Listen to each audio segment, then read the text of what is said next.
Night with the Devil is a horror comedy written and directed and edited by Cameron Carnes and Colin Carnes. I'll probably call them the Carnes brothers. A live television broadcast in 1977 goes horribly wrong, unleashing evil into the nation's living rooms. Runtime is 93 minutes, rating is R, in color, and in black and white. There's some certain scenes. Starring David Dasmalchian. Hopefully I say that right. And yeah, Late Night with the Devil. Also, welcome to Picture Day. It's been a while since I did a Picture Day, and this time this Picture Day was a nice consistent one. These two movies were great and worth talking about, and I'm glad that this is one of the Picture Days where I could talk about two movies where it's like, oh shit, these two movies are worth like actually talking about. But yeah, this is a film I've been looking forward to, and I saw the trailer once. I looked at it, I'm like, oh shit, it's the guy from freaking Dark Knight. And I'm like, oh shit, he has a movie now. And I was like, alright, this looks interesting. It kind of looked like an indie, low-budget film. So I'm like, alright, this could be 50-50, man. It could be good or it could be straight shit. And this is the good one. This is probably one of my favorite horror movies I've seen in a very long time.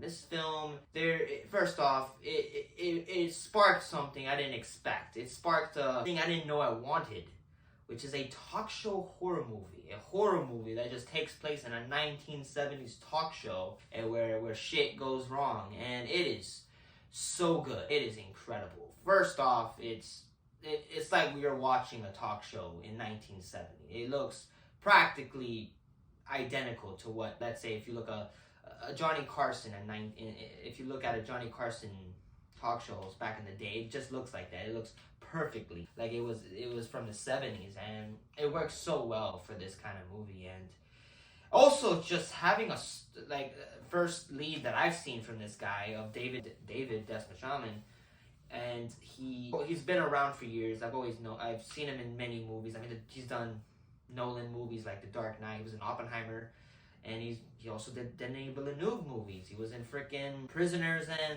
and the movie Dune, and it's like, damn, this guy is like, he's in every movie and you just never realize it. He's in freaking Marvel too, like he was in a Marvel movie, and it's like this guy's been sprinkled in these movies for a very long time, and now he's gotten his first, I think in my opinion, the first time I see him in a lead, and he is great. His acting, his performance is just great. He plays the character of course, the talk show host Jack Delroy.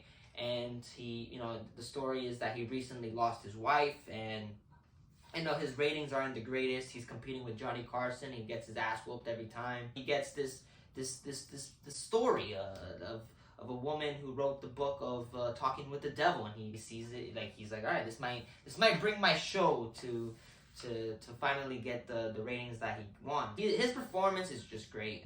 He's great in this movie. He plays a great talk show host, and like a realistic one that's like, oh, he's funny on screen. In real life, he's kind of just to himself.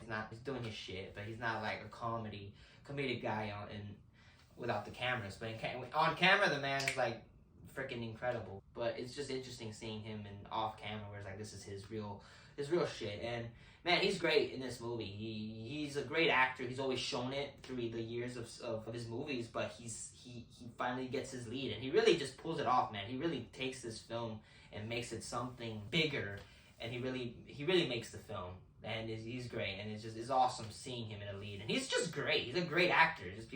He's just never had that, I guess, moment where it's like, all right, let's see if this man can get it, and here he really pulls it off, and everything about the film. Also, the supporting cast is just great. Of course, he has his guests like what you expect in a talk show host, and the guests are so interesting. I think you got the first guest is Faisal Bazi's Christo, the psychic, and he's great. And it is interesting what happens with this character. It's like, holy shit, and it's very interesting. That's all I gotta say. And he's great in the movie. You got, of course, the antagonist, which is not like an antagonist, like he's a bad guy. He is the one like questioning things, and he's just incredible. The nice star of this movie is Ian Bliss as Carmichael Haig. He's like a buster. He busts people in their acts. Like he's busted people before, and this time he's like, all right, let's bust this demon shit. And the whole movie, he's just really like, all right, let's let's get this lady. This lady's faking. He's doing this. His performance is just great. You also got the girl, the demon girl in the movie, played by Ingrid. I think her name is Ingrid Torelli, playing the character of Lily, who's the demon, the girl with the demon called was it Mr. Wiggles? That's the name that she calls the demon, and she plays she's just creepy. She's just creepy the whole movie. Like her aura, everything about her is just creepy, and I think the actress did a great job just doing that. And also you got Rise Tori playing Gus McConnell, the guy who he's like the co-host, I guess, the one who takes jokes, makes jokes, and everything. And he's great in this movie as well. He experiences a lot of traumatic shit, let me tell you, in this film. June Ross Mitchell, played by Laura Gordon, the girl who brings the Lily, the one who wrote the book, the one who tells the story. And yeah, she's the one that's very like, I don't think we should fucking do this. She's the smartest character in this movie, let me tell you. The other ones are so money blinded that they're like, all right, we'll do this. But she's like, all right, I don't think we should fucking do this. Like, this is not good. And she's great. And all the performances are great. Of course, David Desmond's performance is really what makes this film as incredible as it is. And also the screenplay, it's very well written. The dialogue is very, very good.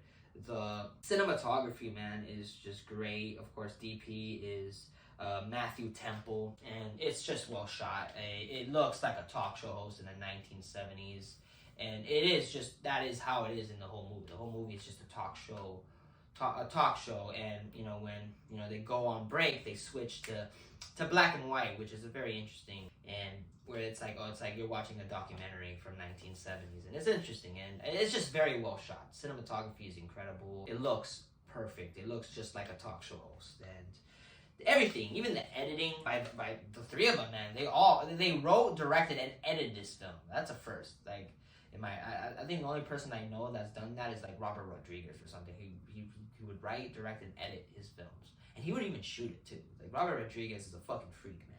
He does everything. El Mariachi,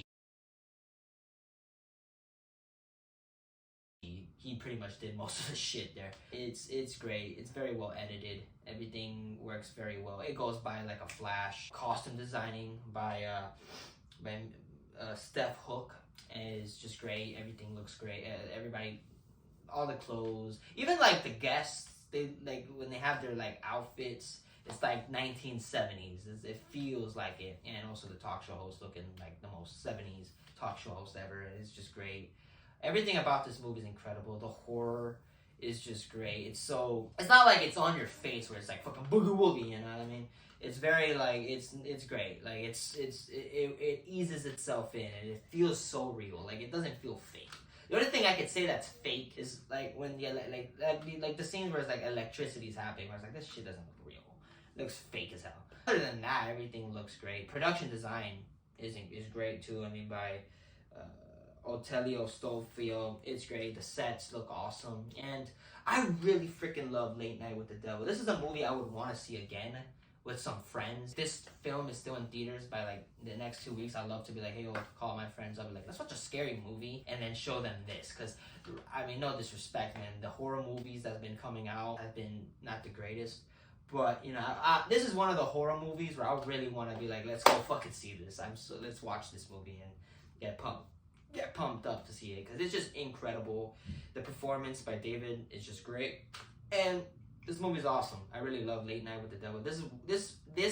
It's a possibility this could be a horror classic in the next few years. It is just incredible, and these two guys finally got a hit. I saw their movies haven't been the greatest, but this is their third film, and they really knocked it out the park with this third film. It is incredible, and I'm very much looking forward to see what these guys do next, and what's the next, I guess, style that they're gonna do. They did a freaking talk show horror movie. I'm very intrigued what they do next. Like, what would be the next like horror film that you like? I wouldn't expect to before watching this movie, I never really thought like, oh, a talk show horror movie would be interesting. This movie really brought something out of me where it's like, oh shit, I am surprised they have not done this before, and it's great. These two guys really knocked it out in the park with this one, and it's just great seeing David actually getting his due diligence. I'm happy for the guy, and yeah, this film is awesome. I want to see it again, and hopefully soon.